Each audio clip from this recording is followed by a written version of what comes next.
ഈശോമിശിഹായ്ക്ക് സ്തുതിയായിരിക്കട്ടെ. വിശുദ്ധവീതി എന്ന പ്രോഗ്രാമിന് ശേഷം ഏഞ്ചൽസ് ആർമീത ഒരു പുതിയ കാഴ്ചയുമായി നിങ്ങൾക്ക് മുൻപിലേക്ക് എത്തുന്നു. Green room.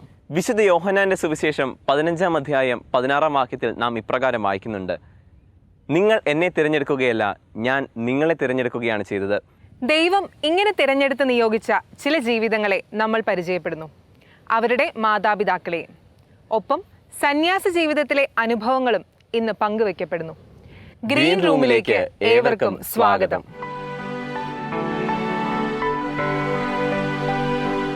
പഴയ കാലഘട്ടത്തെ അപേക്ഷിച്ച് സ്ത്രീകളുടെ ലോകം ഇന്ന് വളരെ വലുതാണ്. ഏകദേശം എല്ലാ മേഖലകളും തന്നെ അവരവരുടെ സാന്നിധ്യം അറിയിക്കുകയും എല്ലാത്തിലും തന്നെ വിജയപതാക പാറിക്കുകയും ചെയ്തിട്ടുണ്ട്. ഇത്തരം ഒരു കാലഘട്ടത്തിൽ ഒരു സന്യാസിനി ആകുക എന്നത് ലോകത്തിന് മനസ്സിലാക്കാൻ ദുഷ്കരമായ ഒരു കാര്യമാണ്. ഇങ്ങനെയുള്ള ഈ ലോകത്തിൽ ഈശോയുടെ വിളിയോട് വേണ്ട വിധത്തിൽ പ്രത്യുത്തരിച്ചുകൊണ്ട് ഭൂമിയിൽ തന്നെ ദൈവരാജ്യം സ്ഥാപിക്കാനുള്ള പരിശ്രമത്തിൽ നമ്മെ വെല്ലുവിളിച്ചുകൊണ്ട് മുന്നേറുന്ന ഒരു കൂട്ടം സന്യസ്തരെ നമുക്കിന്ന് പരിചയപ്പെടാം. ഇന്ന് നമ്മൾ കടന്നു ചെല്ലാൻ പോകുന്നത് ചാലക്കുടിക്കടുത്ത് പോട്ടയിലെ congregation of sisters of charity എന്ന സന്യാസിനി സമൂഹത്തിലേക്കാണ്. നമുക്ക് അവിടെ ചെന്ന് സിസ്റ്റേഴ്സിനെ പരിചയപ്പെട്ട് അവരുടെ ദൈവവിളി അനുഭവങ്ങളെല്ലാം കേൾക്കാം.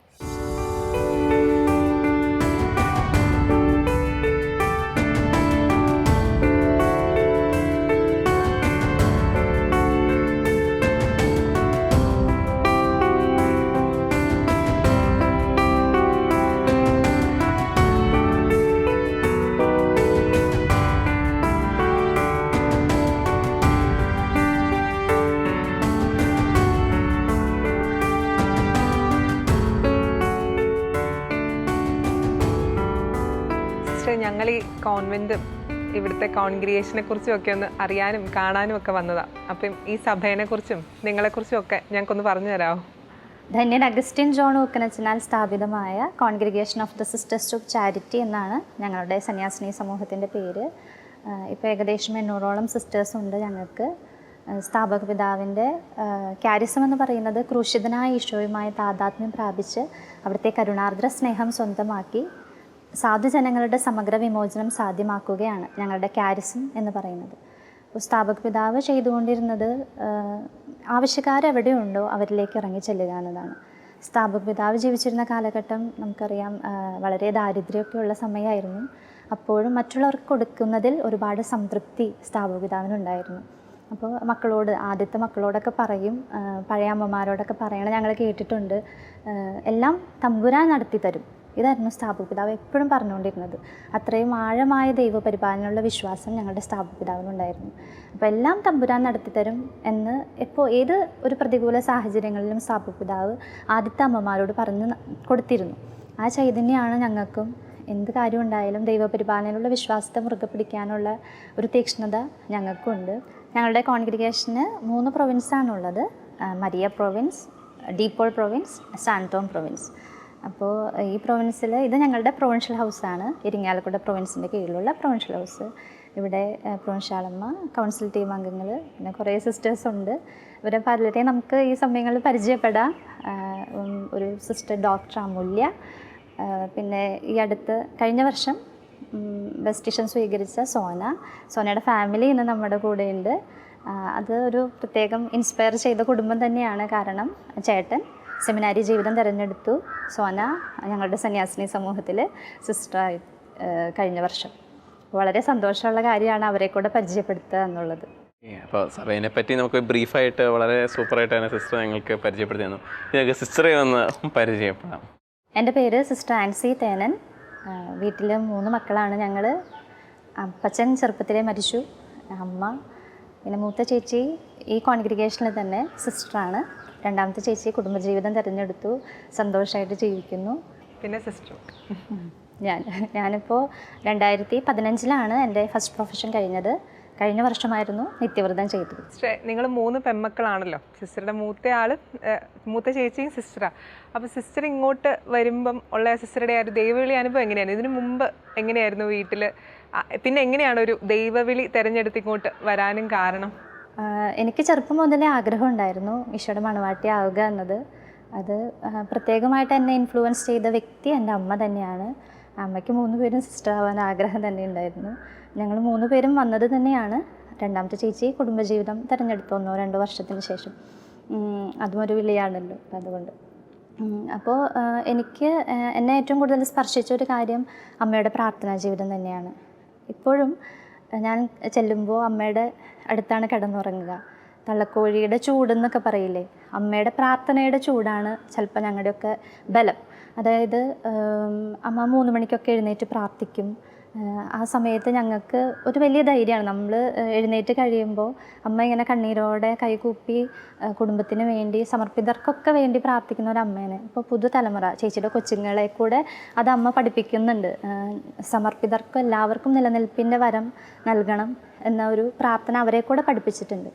അപ്പോൾ അമ്മയുടെ പ്രാർത്ഥന കാണുമ്പോൾ ഞാൻ വിചാരിക്കാറുണ്ട്, ചെറുപ്പത്തിൽ ഞാൻ വിചാരിച്ചു ഒരു കുടുംബ ജീവിതം നയിക്കുന്ന ഒരു വ്യക്തിക്ക് ഇതുപോലെ പ്രാർത്ഥിക്കാൻ സാധിക്കുമെങ്കിൽ ഒരു സമർപ്പിത എന്ന നിലയിൽ ആ ഒരാൾക്ക് അതിനപ്പുറം ചെയ്യാൻ പറ്റും, അല്ലെങ്കിൽ മറ്റുള്ളവരിലെ പ്രാർത്ഥന കൊണ്ട് നമുക്ക് സഹായിക്കാൻ പറ്റും. അങ്ങനെ ഒരു ബോധ്യം എനിക്ക് ഇവിടെ വന്നിട്ടും വീട്ടിൽ വെച്ച് തന്നെയും അത് കിട്ടിയിട്ടുണ്ട്. നമ്മളിവിടെ വന്നപ്പോൾ മുതൽ കേട്ടൊരു കാര്യമാണ്, സിസ്റ്റർ ഭയങ്കര പാട്ടുകാരിയാണ്, സിസ്റ്റർ ഗാനമേളയ്ക്കൊക്കെ പാടിയിട്ടുണ്ടെന്നുള്ള ഒരു വാർത്തകളൊക്കെ കേൾക്കാനിടയായി. സിസ്റ്ററെ, ഇവിടെ വന്നതിന് ശേഷം ഈ പാടാനുള്ള കഴിവ് എങ്ങനെയാണ്? അത് മുരടിക്കുകയാണ് ചെയ്തത്, അത് വളരെയാണ് ചെയ്തത്? ഒരിക്കലും മുരടിച്ചിട്ടില്ല. ഞാൻ വന്ന കാലം മുതലുള്ള എൻ്റെ അധികാരികൾ, എൻ്റെ സഹോദരിമാർ എനിക്ക് ഫുൾ സപ്പോർട്ടാണ്. എവിടെയൊക്കെ പാട്ട് കൊയർ പോകുന്നുണ്ട് അവിടെയൊക്കെ ഞാൻ പോയിട്ടുണ്ട്, പാടിയിട്ടുണ്ട്. കൂടുതലും ഇപ്പോൾ ഈശോയുടെ പാട്ടുകളാണല്ലോ പാടുന്നത്. ഗാനമേള സമയത്തൊക്കെ സിനിമാ പാട്ടുകൾ പാടി നടന്നെങ്കിലും ഇപ്പോൾ എനിക്ക് കൂടുതൽ അവസരം കിട്ടുന്നത് ഈശോയുടെ പാട്ടുകൾ പാടാൻ വേണ്ടിയിട്ടാണ്. അപ്പോൾ വലിയ സന്തോഷമാണ്. ചില പാട്ടുകളൊക്കെ കണ്ണു നിറയാണ്ട് പാടി അവസാനിപ്പിക്കാൻ പറ്റില്ല.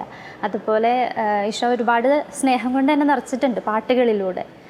അതൊക്കെ തന്നെയാണ് എന്നെ ഇവിടെ പിടിച്ചു നിർത്തുന്നതും.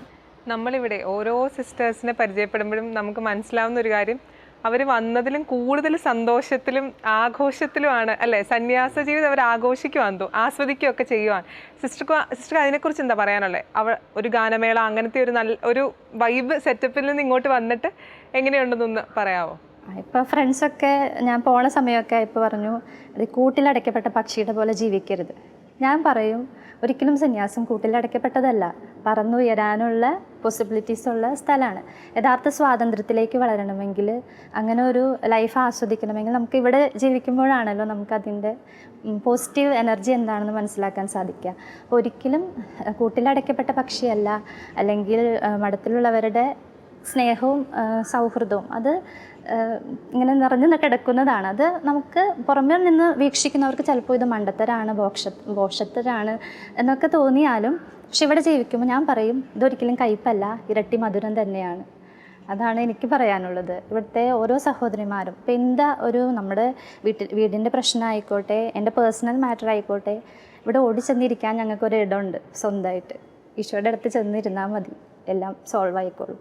അതുപോലെ തന്നെയാണ് ഒരാൾ മാത്രമല്ല, നമ്മുടെ കുടുംബത്തിൽ നമ്മൾ പറയും ഇന്ന പ്രശ്നമുണ്ട് പ്രാർത്ഥിക്കാനൊക്കെ പറയും, പക്ഷേ ഇവിടെ ഈ സമൂഹം മുഴുവനായിരിക്കും എൻ്റെ ഒരു കുടുംബത്തിന് വേണ്ടി പ്രാർത്ഥിക്കുന്നത്. അപ്പോൾ ഇവിടെ തരുന്ന ഒരു ബലം അതിലധികം വീട്ടുകാരുടെയും ഒപ്പം ബലം അതിലധികം. സിസ്റ്റർ, ഇപ്പോൾ ഇത്രയും കേട്ടതിൽ ഞങ്ങൾക്ക് വളരെ സന്തോഷമുണ്ട്.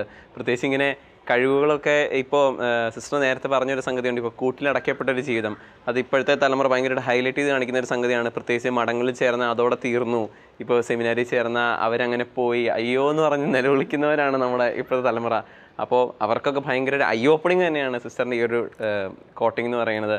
അപ്പോൾ ഞങ്ങളുടെ ഇത്രയും നേരം സംസാരിച്ചതിന് ഒരുപാട് നന്ദി.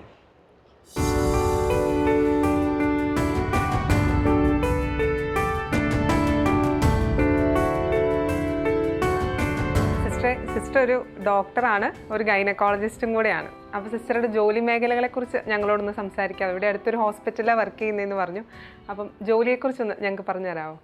ഞാൻ തൃശ്ശൂർ അടുത്തുള്ള പറപ്പൂക്കര അസിസി മിഷൻ ഹോസ്പിറ്റലാണ് വർക്ക് ചെയ്യുന്നത്. ഏറ്റവും വളരെ ദുർബലമായ ഒരു സമയം എന്ന് പറയാം പ്രഗ്നൻസി കാലഘട്ടം. ആ സമയത്ത് ഒരു കുടുംബത്തോടൊന്നിച്ച് ഒരു 9 മാസം യാത്ര ചെയ്യുക വളരെ നല്ല രസമാണ്. ഒത്തിരി കോംപ്ലിക്കേഷനുകൾ അവരുടെ ഇടയ്ക്ക് അവരെ ആശ്വസിപ്പിക്കാനും ഒക്കെ സാധിക്കുന്നുണ്ട്. ഈ ഒരു കാലഘട്ടം എന്ന് പറയുന്നത് ലൈഫിന് ഒരുപാട് ചലഞ്ചസ് ഉള്ള ഒരു സമയമാണ്. പ്രത്യേകിച്ച് ഇപ്പോൾ പുതിയതായിട്ട് മാരീഡ് ആവുന്ന കപ്പിൾസ് ആണെങ്കിൽ പോലും ഇപ്പോൾ കുട്ടികൾ വേണ്ട, ഇനി രണ്ടാമതൊരു കുട്ടി എന്ന് പറയുമ്പോൾ അത് ഫിനാൻഷ്യലി ഭയങ്കരമായിട്ട് ഒരു ബേർഡൻ ഉണ്ടാവും. അപ്പം അങ്ങനെയൊക്കെ പറഞ്ഞ് ജീവനെ ഒഴിവാക്കാൻ നോക്കുന്നവരുടെ ഫ്രണ്ടിൽ സിസ്റ്റർ എങ്ങനെയാണ് അവർക്ക് ഈശോയെ കൊടുക്കാൻ ശ്രമിക്കാറ്? ചിലർ വന്ന് പറയാറുണ്ട്, ഇപ്പം ഞങ്ങൾ ഉദ്ദേശിച്ചിട്ടില്ലായിരുന്നു, അതിനെന്തെങ്കിലും മരുന്ന് തരാൻ വേണ്ടി അങ്ങനെയാണ് വരുന്നത്, മരുന്ന് തരുമോ എന്ന് ചോദിച്ചിട്ട് വരാറുണ്ട്.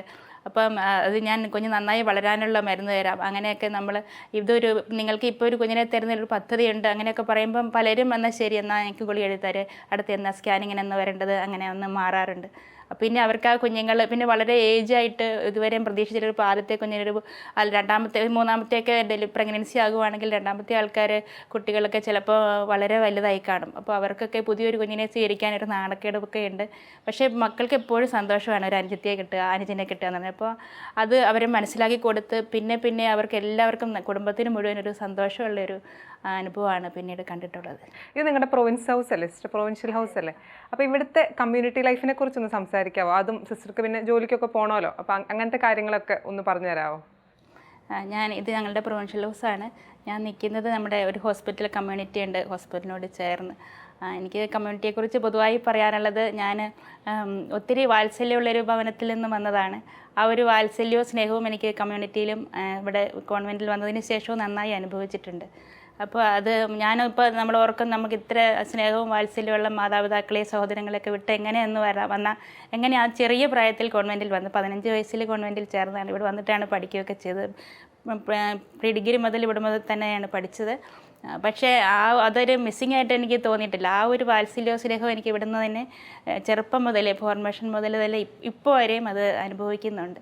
അപ്പോൾ അതൊരു നമ്മുടെ ഒരു കുടുംബാന്തരീക്ഷം തന്നെ നമ്മുടെ കമ്മ്യൂണിറ്റിയിൽ ഉണ്ടാകും.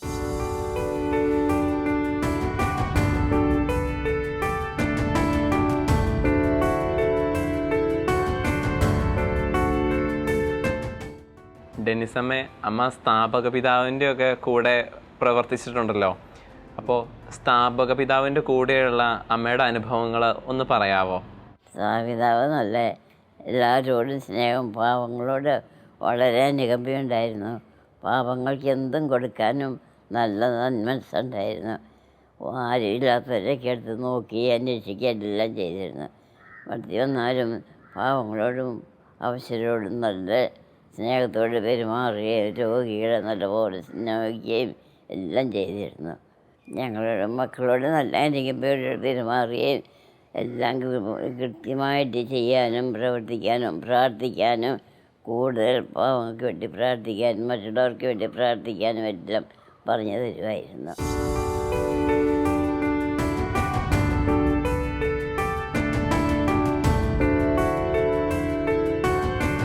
സിസ്റ്ററിൻ്റെ പാരൻസിനെ പരിചയപ്പെട്ടുകൊണ്ട് തന്നെ നമുക്ക് പറഞ്ഞാൽ സിസ്റ്ററെ ഒന്ന് പരിചയപ്പെടുത്താമോ? എൻ്റെ പേര് സിസ്റ്റർ സോന.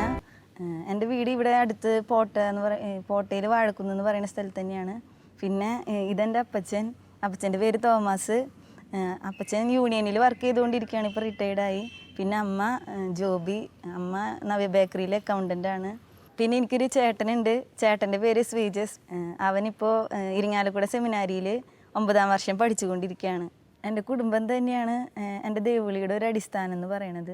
പിന്നെ അപ്പച്ചനും അമ്മയും അപ്പാപ്പനും അമ്മാമ്മയും എല്ലാവരുടെ ഒരു വലിയ പ്രാർത്ഥന ഞങ്ങൾ ഈ ഒരു ജീവിതം തിരഞ്ഞെടുക്കാൻ വളരെ സഹായകമായിട്ടുണ്ട്. അപ്പോൾ എൻ്റെ ദൈവവിളിയെക്കുറിച്ച് ശരിക്കും പറയാൻ കൂടുതൽ യോഗ്യത എൻ്റെ അപ്പച്ചനും അമ്മയ്ക്ക് തന്നെയാണ്. അപ്പോൾ അവരത് പറയും.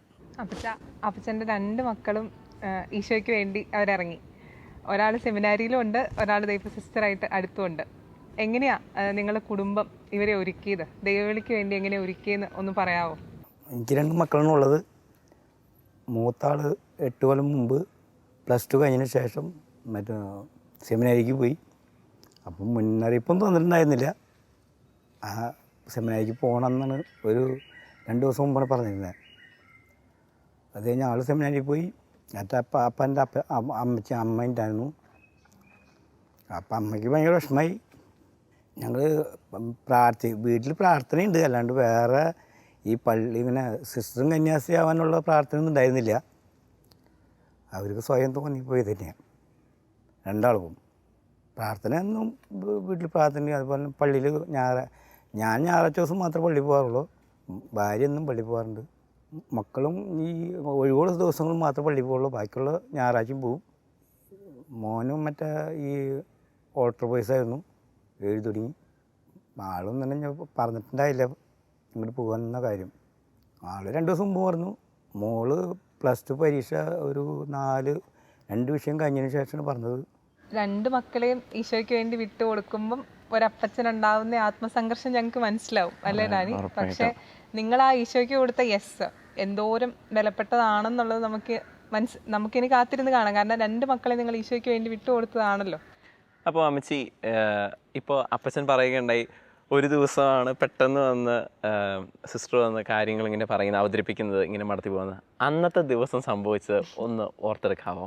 മോന് ഒരു കുറച്ച് +2 കഴിയാറായി തുടങ്ങി. ഞാൻ ചോദിക്കാൻ തുടങ്ങിയവനോട്, മോനെ ഇപ്പോൾ +2 കഴിയാൻ പോകണം, ഇനിയിപ്പോൾ എന്തെങ്കിലും നമ്മൾ ജോലിക്ക് വേണ്ടിയിട്ട് എന്തെങ്കിലും പ്രൊഫഷണൽ കോഴ്സ് എടുക്കണമല്ലോ. അപ്പോൾ ഫ്രണ്ട്സിനോടൊക്കെ ചോദിക്കണം എന്ത് കോഴ്സാണ് അവരൊക്കെ പഠിക്കണേ. അപ്പോൾ വെറൈറ്റി കോഴ്സുകളൊക്കെ ഇഷ്ടം പോലെ ഉണ്ട്, അപ്പോൾ അതിനെപ്പറ്റി നീ ഒന്ന് അന്വേഷിച്ചോളൂ. അങ്ങനെ 2-3 പ്രാവശ്യം ഇവിടെ പറയാൻ തുടങ്ങിയപ്പോൾ അവൻ ഇങ്ങോട്ട് എന്നോട് പറയാൻ തുടങ്ങി, അമ്മ എനിക്ക് ഇങ്ങനെ സെമിനാരിൽ ചേരണം എന്നാണ് എൻ്റെ ആഗ്രഹം, എനിക്ക് അച്ഛനാവണം എന്ന് പറഞ്ഞു. അപ്പം ഞാൻ ഇവൻ്റെ തീരുമാനം പെട്ടെന്ന് അങ്ങനെ എടുത്ത തീരുമാനം, കാരണം അത്രയും നാൾ അങ്ങനെ പറഞ്ഞിട്ടില്ല. അപ്പം അത് തീരുമാനം ഉറച്ചത് തന്നെയാണോ എന്ന് അറിയാൻ വേണ്ടിയിട്ട് ഞാൻ കുറേ അങ്ങനെ നെഗറ്റീവ് കാര്യങ്ങളൊക്കെ ഇങ്ങനെ പറയാൻ തുടങ്ങി അവൻ്റെ അടുത്ത്. അത് അങ്ങനെയാണ് മോനെ, അത് ഭയങ്കര ബുദ്ധിമുട്ടാണ്, അത് അത്ര സുഖമൊന്നുമല്ല, കുറച്ച് നാൾ കഴിയുമ്പോൾ നിങ്ങൾക്ക് തന്നെ തോന്നി തുടങ്ങും അയ്യോ പോകണ്ടായിരുന്നു, ഇല്ലമ്മ ഞാൻ. അപ്പോൾ അങ്ങനെ നമ്മളതൊക്കെ പറഞ്ഞപ്പോൾ അവന് അതിൽ തന്നെ ഇങ്ങനെ ഉറച്ച് നിൽക്കണ പോലെയാണ് എനിക്ക് തോന്നിയത്.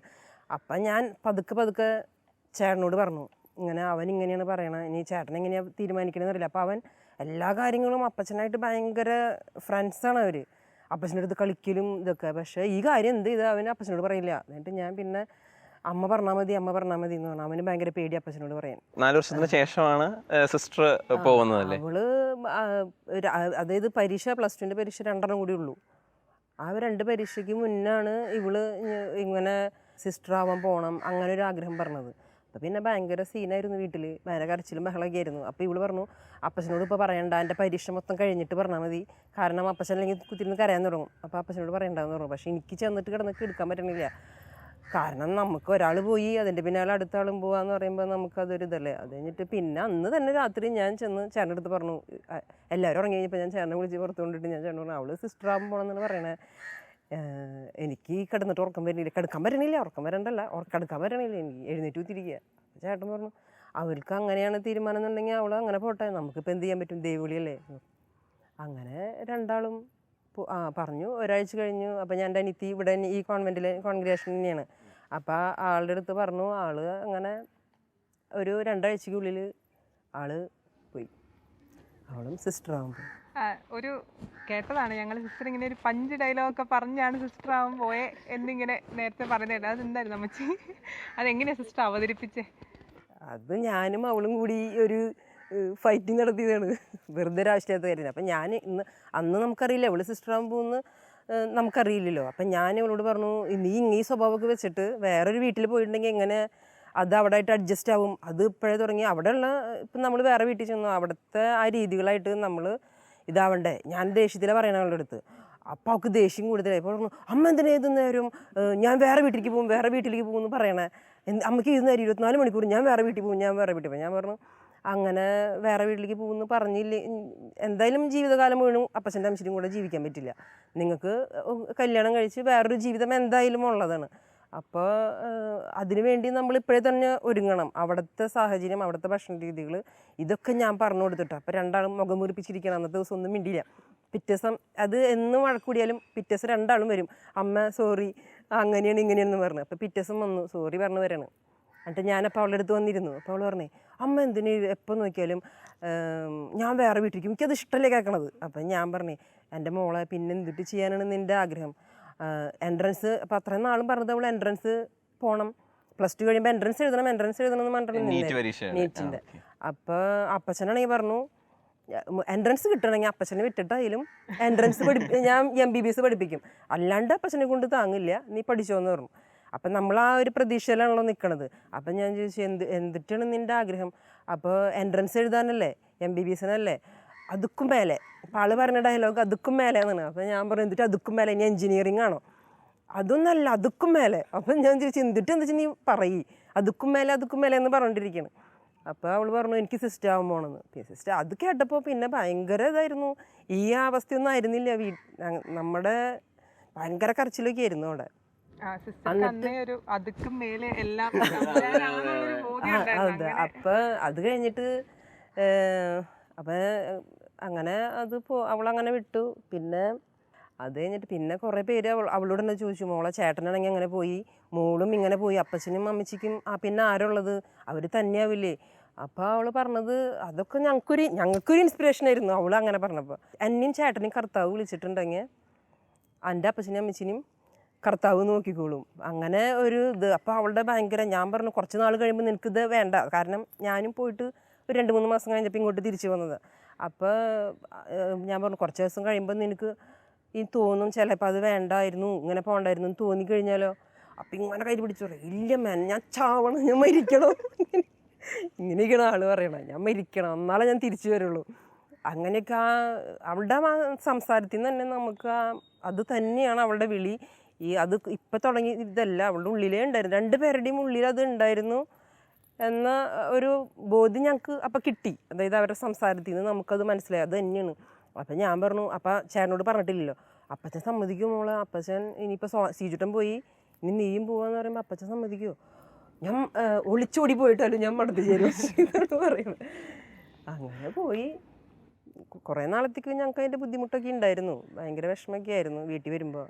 പിന്നെ ഇപ്പോൾ അതിനോട് ഇപ്പോൾ അഡ്ജസ്റ്റ് ആയി. ഇപ്പോൾ സിസ്റ്റർ സഭാവസ്ത്രം സ്വീകരിച്ചു, മകൻ സെമിനാരിയിൽ ഓരോ പടികൾ കയറിക്കൊണ്ടിരിക്കുന്നു. നിങ്ങൾ എങ്ങനെയാണ് അപ്പച്ച അമ്മച്ചി ഒരുങ്ങിക്കൊണ്ടിരിക്കുന്നത്? ഇവരെ ഇപ്പോൾ ഈശോയ്ക്ക് സമർപ്പിച്ചല്ലോ, ഇനി ഇവരെത്തേണ്ട ഒരു ലക്ഷ്യമുണ്ട്, അവരിൽ അതിലേക്ക് എത്താനായിട്ട് നിങ്ങൾ എങ്ങനെയാണ് ഒരുങ്ങുന്നത്? പ്രാർത്ഥന നമ്മൾ എല്ലാ ദിവസവും സാധാ വീട്ടിൽ ചെല്ലണ പോലെ തന്നെ എല്ലാ കുടുംബ പ്രാർത്ഥന. പിന്നെ കുർബാനയ്ക്ക് മാക്സിമം കുർബാനയ്ക്ക് പോകാറുണ്ട്. പിന്നെ നമ്മൾ സഹനങ്ങളൊന്നും വിടില്ല, അതൊക്കെ കൃപകളാണ്. അതായത് സഹനങ്ങളൊക്കെ വന്നു കഴിഞ്ഞാൽ മക്കൾക്ക് വേണ്ടിയിട്ട് സമർപ്പിക്കും, 2 മക്കൾക്ക് വേണ്ടി. അന്നും അതായത് ഇവർ സെമിനാരിൽ അവൻ പോകണേലും ഇവളൊക്കെ പോകണേലും മുന്നേ നമ്മൾ അത്ര പ്രാർത്ഥന എന്ന് പറഞ്ഞാൽ അങ്ങനെ കുത്തിരുന്ന് പ്രാർത്ഥിക്കൊന്നുമില്ല, സാധാരണ ഒരു കുടുംബ പ്രാർത്ഥന. പിന്നെ നമ്മൾ വല്ലപ്പോഴും പറ്റുമ്പോഴൊക്കെ, പിന്നെ അമ്മയൊക്കെ വയ്യാണ്ടിരിക്കുമ്പോൾ നമുക്കൊന്നും കുർബാനയ്ക്കൊന്നും പോകാനൊന്നും പറ്റില്ല. ആ ഞായറാഴ്ച ആ ഒരു ഇത് അങ്ങനെയൊക്കെ പറ്റുണ്ടായിരുന്നുള്ളൂ. പക്ഷേ അപ്പം ആ സമയത്ത് ഭയങ്കര ബുദ്ധിമുട്ടുകളായിരുന്നു വീട്ടിലെ. 4 മണിക്കൊക്കെ എഴുന്നേൽക്കണം, ജോലിക്കും പോകണമല്ലോ. അപ്പം പിന്നെ അമ്മേനെ ക്ലീൻ ചെയ്യണം, എല്ലാത്തിനും ചേട്ടനെ സഹായിക്കും. ഇവളാണെങ്കിൽ അമ്മയ്ക്ക് വേണ്ടിയിരിക്കുമ്പോൾ ഇവളെ SLC, അപ്പോൾ ഇവൾക്കാണെങ്കിൽ പഠിക്കാനുണ്ടല്ലോ, ഇവളാണെങ്കിൽ അമ്മമ്മേൻ്റെ ഭയങ്കര കമ്പനിയാണ്. അപ്പോൾ അങ്ങനെ അമ്മേനെ ഇങ്ങനെ അതൊക്കെ ചെയ്യണം. അത് കുറേ ഡ്രസ്സുകളൊക്കെ കഴുകാനാണ്, ഇതൊക്കെ കഴുകി നമുക്കങ്ങനെ ഭയങ്കര ബുദ്ധിമുട്ടാണ്. പക്ഷെ അതൊന്നും വേസ്റ്റ് ആക്കില്ല. പ്രാർത്ഥന കുറവൊക്കെ ആയിരുന്നു, അത്ര വലിയ പ്രാർത്ഥനയൊന്നുമില്ല. പക്ഷേ ഈ സഹനങ്ങളൊക്കെ നമുക്ക് കിട്ടത്തൊക്കെ ചിലപ്പോൾ നമുക്ക് ഈ ജോലി കഴിഞ്ഞ് വന്നിട്ട് നമുക്ക് ചിലപ്പോൾ ഇങ്ങനെ നിവർന്ന് നിൽക്കാൻ പറ്റില്ല, അത്രമാത്രം തുണികൾ അമ്മയുടെ കഴുകാനുണ്ടാവും, തണ്ടലൊക്കെ നമുക്ക് വേദന എടുക്കും. അപ്പോൾ അതൊക്കെ സമർപ്പിക്കും, മക്കൾക്ക് വേണ്ടി മാത്രം ഞാൻ സമർപ്പിക്കും. ആ സഹനങ്ങളൊന്നും വെറുതെ ചെയ്യില്ല, അങ്ങനെ ചെയ്യാറുണ്ട്. അതൊരു ഭയങ്കര ഇമ്പോർട്ടൻ്റ് ആയിട്ട് ടിപ്പാണെന്ന് തോന്നുന്നു. മക്കളൊക്കെ ദൈവവിളിക്ക് വേണ്ടി ഒരുങ്ങിക്കൊണ്ടിരിക്കുന്നു. ഇവർ പറഞ്ഞപ്പോഴും നമ്മൾ കർത്താവിൻ്റെ വഴിയിലൂടെ പോട്ടെ. നമുക്ക് വിഷമമുണ്ട്, ഭയങ്കര വിഷമങ്ങളായിരുന്നു ഞങ്ങൾക്ക്. ഞാൻ ആ പോയ സമയത്തൊക്കെ ഇവളും കൂടി പോയി ഇപ്പോൾ വീടാകെ ഉറങ്ങിയില്ലേ, അപ്പോൾ ഭയങ്കര വിഷമങ്ങളായിരുന്നു. പക്ഷേ ദൈവം വിളിച്ചതല്ലേ, അത് കാരണം കൊണ്ട് നമ്മൾ അതിനോട് യെസ് പറഞ്ഞ് അങ്ങനെ പോയി എന്ന് മാത്രമേ ഉള്ളൂ. ഇപ്പോഴും വിഷമങ്ങളൊക്കെ, കാരണം ഭയങ്കര സ്ട്രിക്റ്റ് ആയിരുന്നു വീട്ടിൽ. ചേട്ടനാണെങ്കിൽ ഒന്നും ചീത്തയും പറയില്ല, തല്ലില്ല, അങ്ങനെയായിരുന്നു. ഞാൻ ഭയങ്കര സ്ട്രിക്റ്റ് ആയിരുന്നു, കാരണം എനിക്ക് പേടി ചേട്ടനാണെങ്കിൽ ഇങ്ങനെ വിട്ടു, അതായത് പിന്നെ പിള്ളേർ വഴിതെറ്റി പോയാലോ, നമുക്ക് 2 പിള്ളേർ ദൈവം തന്നിട്ട് അത് വേസ്റ്റായി പോകുന്നൊരു തോന്നൽ. അപ്പോൾ അത് കാരണം ഞാൻ ഭയങ്കര സ്ട്രിക്റ്റ് ആയിരുന്നു ഇവിടുത്തെ. ഇവളെയൊക്കെ തല്ലി പഠിപ്പിച്ചിട്ടുണ്ട് ചെറുപ്പത്തിലേ. അപ്പോൾ അതൊക്കെ എനിക്ക് ഭയങ്കര കുറ്റബോധമായിട്ട് പിന്നെ തോന്നി, ഭയങ്കര ബുദ്ധിമുട്ടായിരുന്നു കുറേ നാളത്തേക്ക്. അമ്മച്ചി ഇച്ചിരി മുമ്പ് പറഞ്ഞല്ലോ, അതായത് അമ്മച്ചി കാര്യമായിട്ട് അങ്ങനെ പ്രാർത്ഥിക്കത്തൊന്നുമില്ലായിരുന്നു, പക്ഷേ സഹനം കിട്ടിയാൽ ഒരിക്കലും അമ്മച്ചി ഇത് വിട്ട് കളയത്തില്ലായിരുന്നു എന്നുള്ളത്. അമ്മച്ചിക്ക് ആ ഒരു ബോധ്യം എവിടെ നിന്നാണ് കിട്ടിയത്? ചിലപ്പോൾ ഞങ്ങളുടെ കാരണമായിരുന്നായിരിക്കണം, കാരണം അങ്ങനത്തെ ഒരു സാഹചര്യത്തിലൂടെയാണ് അപ്പച്ചനും അമ്മച്ചിയൊക്കെ അങ്ങനെ ഒരു സാഹചര്യത്തിലൂടെയാണ് ഞങ്ങൾ കടന്നു വന്നത്. അപ്പോൾ അപ്പോഴും ഞങ്ങൾക്ക് സഹനമുണ്ട്. കല്യാണം കഴിഞ്ഞ് വന്നപ്പോഴും നമ്മൾ ആ സഹനത്തിലൂടെ തന്നെയാണ് കടന്നു പോയത്. അപ്പോൾ പിന്നെ എനിക്ക് അത് ദൈവം തന്നൊരു ബോധ്യമായിരിക്കും അങ്ങനെ. പക്ഷെ അത് ശരിക്കും നമ്മളെ മാത്രം ബാധിക്കേണ്ട ഒരു സഹനമാകുമ്പോൾ അറിയില്ല, എനിക്ക് ചിലപ്പോൾ കർത്താവ് തന്നതായിരിക്കും ആ സഹനങ്ങളൊക്കെ മക്കൾക്ക് വേണ്ടി അങ്ങനെ സമർപ്പിക്കാനായിട്ട്. അത് രണ്ട് സഹനങ്ങളും ഞാൻ വേസ്റ്റ് ആക്കില്ല. ഇപ്പം നമ്മളൊരു അതിൽ നിന്നൊക്കെ കടന്നു വന്നിപ്പോൾ ഒരു റിലാക്സ് മൂഡിലാണ് ഞങ്ങൾ ഇരിക്കണത്. പക്ഷെ ഇപ്പോൾ ജീവിതത്തിൽ അന്ന് തുടങ്ങി നമുക്കങ്ങനെ സഹനങ്ങളുള്ള കാരണം കൊണ്ടേ ഇപ്പോൾ റിലാക്സ് മൂഡിൽ പ്രത്യേകിച്ച് സഹനങ്ങളൊന്നും ഇല്ലാണ്ടിരിക്കുമ്പോൾ നമ്മുടെ മനസ്സിൽ ഇങ്ങനെ ഈ കൊച്ചു ത്രേസ്യ പുണ്യാളത്തി ഏതൊരു വിശുദ്ധ അങ്ങനെ പറഞ്ഞിട്ടില്ലേ, ഈ സഹനങ്ങളുള്ളപ്പോഴാണ് കർത്താവിനെ സ്നേഹിക്കുന്നത് എനിക്ക് തോന്നലുണ്ടാവണമെന്ന്. പക്ഷെ ഇപ്പം അങ്ങനെ ഇപ്പം ഞങ്ങൾക്ക് ദൈവമേ കർത്താവ് ഞങ്ങളെ കൈവിട്ടു. സഹനം ഞാൻ ചോദിച്ചിട്ടില്ല, ഒരു കാലത്തും ചോദിച്ചിട്ടില്ല. പക്ഷെ അങ്ങനെ ഒരു ചിന്ത വരെയാണ് നമുക്ക്. ഇനിയിപ്പം സോന സിസ്റ്ററായി കഴിഞ്ഞിട്ടുള്ള കാര്യം ചോദിക്കാം. അപ്പച്ചൻ്റെ അമ്മച്ചിയുടെയും പൊന്നുമോളായിരുന്നല്ലോ. അപ്പം ഇവിടെ വന്നപ്പം, ഈ കോൺവെന്റിൽ വന്നപ്പോൾ നിങ്ങൾക്ക് എന്നാ തോന്നുന്നത്? വീട്ടിലെ അതേ ഒരു സ്നേഹവും വാത്സല്യവും ഒക്കെ തന്നെയാണ് ഇവിടെ കിട്ടുന്നത്? അവിടത്തേക്കാളും ഭയങ്കര ഹാപ്പിയാണ്. അത്ര ഹാപ്പി കാരണം ചിലപ്പോൾ ഞാൻ എന്നൊക്കെ പേടിച്ചിട്ടായിരിക്കും അത്രയും അങ്ങനെ കാണിച്ചിട്ടില്ല. പക്ഷെ അവള് ഭയങ്കര ഹാപ്പി. ഞങ്ങൾക്കും അത് കണ്ടിട്ട് ഞങ്ങളും സന്തോഷിക്കുകയാണ്. കാരണം അവളുടെ ജീവിതം തിരഞ്ഞെടുത്തു, അവളവിടെ ഹാപ്പി ആയിരിക്കട്ടെ. ഞങ്ങൾ ഒറ്റയ്ക്കാന്നുള്ളൊരു വിഷമം ഞങ്ങൾക്കുണ്ട്, കുഴപ്പമൊന്നുമില്ല. ചേട്ടൻ്റെ കാര്യമോ? അവനിപ്പോൾ അച്ഛനായിട്ടില്ലല്ലോ, അങ്ങനെ അതിൻ്റെ ആ ഒരു ഫോർമേഷനിൽ ഇങ്ങനെ പോയിക്കൊണ്ടിരിക്കുകയല്ലേ. ആളിപ്പോൾ അങ്ങനെ അതായത് പോയ തീക്ഷ്ണതയിൽ തന്നെയാണ് ഇപ്പോഴും പോയിക്കൊണ്ടിരിക്കണത്. ഞാൻ ഇടയ്ക്ക് എൻ്റെ ഒരു സമാധാനത്തിന് ചോദിക്കും, മോനെ എന്തെങ്കിലും മാറ്റണ്ട, അമ്മയ്ക്കിത് മാത്രമേ ചോദിക്കാനുള്ളൂ. അതാണ് ഇപ്പോഴത്തെ അവസ്ഥ. ഇപ്പം 1-2 മക്കളൊക്കെയുള്ള വീട്ടിൽ നിന്നേ ഇങ്ങനെ മക്കൾ അച്ഛനാവാനും സിസ്റ്റർ ആവാനും ഒക്കെ പോകുമ്പം സാധാരണയായിട്ട് പേരൻസിന് വിഷമം വരുമല്ലോ. അങ്ങനെയുള്ള മാതാപിതാക്കളോട് നിങ്ങൾക്ക് എന്നാ പറയാനുള്ളത് നിങ്ങളുടെ അനുഭവത്തിൽ നിന്ന്? ദൈവത്തിൻ്റെ വഴിയിലൂടെ മക്കളെ വിടുക, ദൈവത്തിൻ്റെ വഴിയിലൂടെ നമ്മൾ നടക്കുക. എല്ലാം അങ്ങനെ ഞാൻ ചിന്തിച്ചേക്കണത്. അതുകൊണ്ടാണ് നമുക്ക് ആ വിഷമം ഉണ്ടെങ്കിൽ, നമുക്ക് ഭയങ്കര വിഷമത്തിലും നമ്മൾ അവരെ വിട്ടത് ദൈവത്തിൻ്റെ വഴിയിലൂടെ നടക്കട്ടെ, ദൈവത്തിൻ്റെ പദ്ധതികൾ നടക്കട്ടെ എന്നാണ് നമ്മൾ അങ്ങനെ ചിന്തിച്ച് അങ്ങനെ വിടണത്. എല്ലാവരോടും എനിക്കും ഇപ്പോൾ അതങ്ങനെ പറയാനുള്ളത്. മക്കൾക്ക് വേണ്ടി പ്രാർത്ഥിക്കുക, നമ്മൾ സഹനങ്ങളൊന്നും വേസ്റ്റ് ആക്കരുത്, സഹനങ്ങളൊക്കെ കൃപകളാക്കി മാറ്റാം, മക്കൾക്ക് വേണ്ടി കാഴ്ചവെക്കുക. അതിൻ്റെ അകത്ത് അമ്മച്ചി ഒരു ഇമ്പോർട്ടൻറ്റ് കാര്യം പറഞ്ഞേ, നമ്മളും ആ വഴി കൂടെ നടക്കട്ടെ. സിസ്റ്ററെ, അമ്മച്ചി പറയുകയുണ്ടായി ഞാൻ ഇവിടെ പോന്നാലും നിങ്ങൾ ഈശോ നോക്കിക്കോളൂ എന്ന് പറഞ്ഞുകൊണ്ടാണ് സിസ്റ്റർ മടത്തി ചേർന്നതെന്നുള്ളത്. സിസ്റ്റർ അത്രയും ഉറപ്പോടുകൂടി ചേർന്നപ്പോൾ സിസ്റ്റർ ഇപ്പം തിരിഞ്ഞു നോക്കുമ്പോൾ എങ്ങനെയാണ് തോന്നുന്നത്? ഇപ്പോഴും ഈശോയുടെ ശക്തമായ ഇടപെടൽ സിസ്റ്ററിന് കാണാൻ പറ്റുന്നുണ്ടോ? എൻ്റെ മുൻകാലങ്ങളിലുള്ള ജീവിതങ്ങളിലേക്ക് ഇപ്പോൾ ഈ ഒരു ഫോർമേഷൻ കാലഘട്ടങ്ങളിലൂടെ ഒക്കെ കടന്നു പോയിപ്പോൾ ഞാൻ പലപ്പോഴും ഇപ്പോൾ വീട്ടിലൊക്കെ പോകുമ്പോൾ ഓരോരുത്തർ ഇപ്പോൾ അയൽപ്പക്കക്കാരൊക്കെ ഇങ്ങനെ പറയും, അമ്മയ്ക്ക് ഭയങ്കര സങ്കടം എന്തിങ്ങനെയൊക്കെ പോയെന്നൊക്കെ പറഞ്ഞാലും അമ്മയായിട്ട് ഞാൻ സംസാരിക്കുമ്പോൾ എനിക്ക് കാണാൻ പറ്റിയിട്ടുള്ളത്, ഇപ്പോൾ ഞാൻ അവിടെ ആയിരുന്നതിനേക്കാളും കൂടുതൽ ഈശോയിലേക്ക് കൂടുതൽ വളരാനും അങ്ങനെയൊക്കെ അപ്പച്ചനായാലും അമ്മയ്ക്കായാലും സാധിച്ചിട്ടുള്ളത് ഈ ഒരു വരവിന് ശേഷമാണ്. കൂടുതൽ വിശ്വാസത്തിലേക്കും പിന്നെ കുറേ സന്തോഷം. ഇപ്പോൾ ഇവർ തമ്മിലാണെങ്കിലും ഭയങ്കര സ്നേഹമാണ്. ഇപ്പോൾ ഇങ്ങനെ ആ പണ്ട് ചെറുപ്പത്തിലുണ്ടായിരുന്ന ആ ഒരു സ്നേഹമൊക്കെ എനിക്ക് ഇപ്പോഴാണ് ഒന്നുകൂടി വീണ്ടും കാണാൻ പറ്റിയത്. ഞങ്ങളൊക്കെ ഇങ്ങനെ പോയതിന് ശേഷമാണ്. അപ്പോൾ ശരിക്കും പറഞ്ഞാൽ അങ്ങനെ ഒരു വിഷമം ഇപ്പം എനിക്കിങ്ങനെ ഇല്ല. കാരണം ഈശോ തന്നെ നോക്കുന്നുണ്ട്. ഒരു ഇവർ തമ്മിലും പരസ്പരം സ്നേഹിപ്പിച്ച് ഒന്നിപ്പിക്കുന്നുണ്ട്. പിന്നെ എനിക്കാണെങ്കിലും വീട്ടിൽ ചെല്ലുമ്പോൾ ഞാൻ പോയി, എൻ്റെ ചേട്ടൻ പോയി, അപ്പം ഇനി ഇവർ മാത്രമുള്ളൂ, അങ്ങനെ ഒരു സങ്കടമേ ഇപ്പം എനിക്കങ്ങനെ വരുന്നില്ല. കാരണം ഇവരുടെ തന്നെ ഓരോ പ്രവർത്തികളും പറയുന്നതൊക്കെ കേൾക്കുമ്പോൾ എനിക്ക് അങ്ങനെ ഒരു ഉറപ്പ് കിട്ടുന്നുണ്ട്. ഇപ്പം വേറെ ആൾക്കാരൊക്കെ എന്തെങ്കിലുമൊക്കെ വിഷമമൊക്കെ പറഞ്ഞു വന്നു കഴിഞ്ഞാൽ ഇവരാണ് ഇങ്ങനെ വിശ്വാസ പ്രമാണമൊക്കെ ചൊല്ലി പ്രാർത്ഥിക്കുക, ഹന്നാവളുടെ അടുത്ത് കുരിശ് വരയ്ക്കുക, അങ്ങനെയൊക്കെ പറഞ്ഞിട്ട് ഭയങ്കര രണ്ടുപേരും ഭയങ്കര പഠിപ്പിക്കലൊക്കെയാണ്.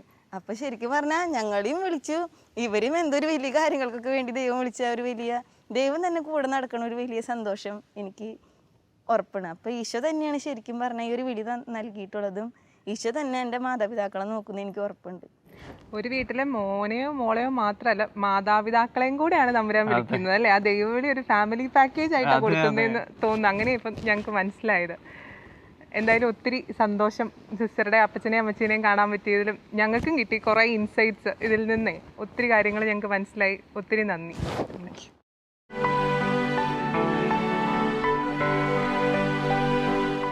ശുശ്രൂഷ ജീവിതത്തിൽ സുവിശേഷ മൂല്യം മുറുകെ പിടിച്ചുകൊണ്ട് പരിശുദ്ധാത്മാവിൻ്റെ സഹായത്താൽ ഈശോയ്ക്ക് ഏറ്റവും വലിയ സാക്ഷ്യം വഹിച്ചുകൊണ്ടിരിക്കുന്ന ഈ സിസ്റ്റേഴ്സിനെ ഓർത്ത് നമുക്ക് നന്ദി പറയാം. Congregation of sisters of charity എന്ന സന്യാസിനി സമൂഹത്തിന് വേണ്ടിയും എല്ലാ സിസ്റ്റേഴ്സിന് വേണ്ടിയും അവരുടെ മാതാപിതാക്കൾക്ക് വേണ്ടിയും നമുക്ക് പ്രാർത്ഥിക്കാം. ദൈവം നമ്മെ അനുഗ്രഹിക്കട്ടെ.